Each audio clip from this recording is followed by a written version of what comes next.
and I think like a finance person, I think. And one of the things that we think about a lot in finance is risk management and pricing risk and all of that type of stuff.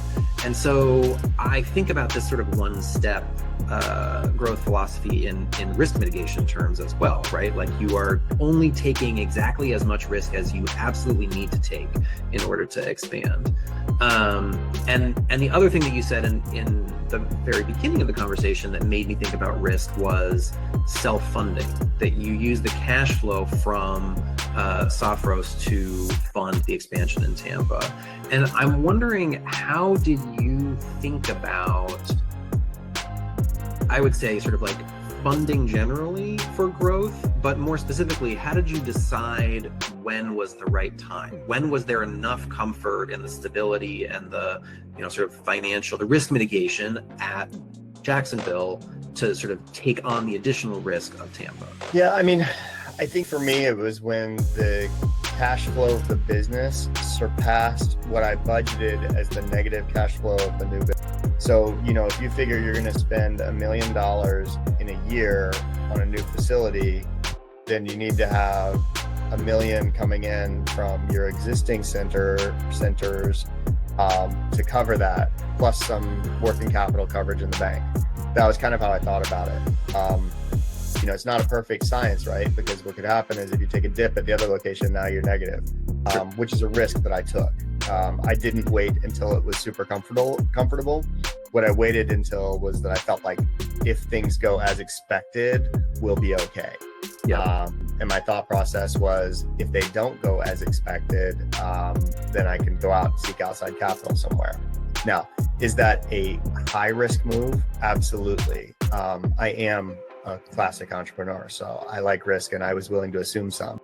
But I also felt like it was relatively prudent. I mean, we didn't have what we wanted to happen in Tampa.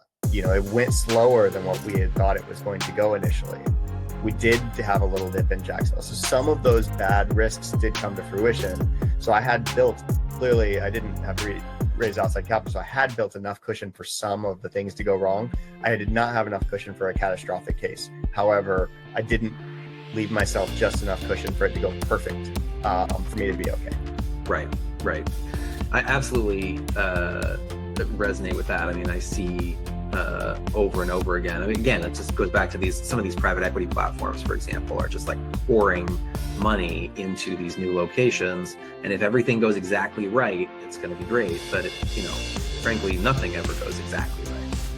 Yeah, and we're not private equity backed. I raised a little bit of money from friends and family at the beginning of this and myself. And so,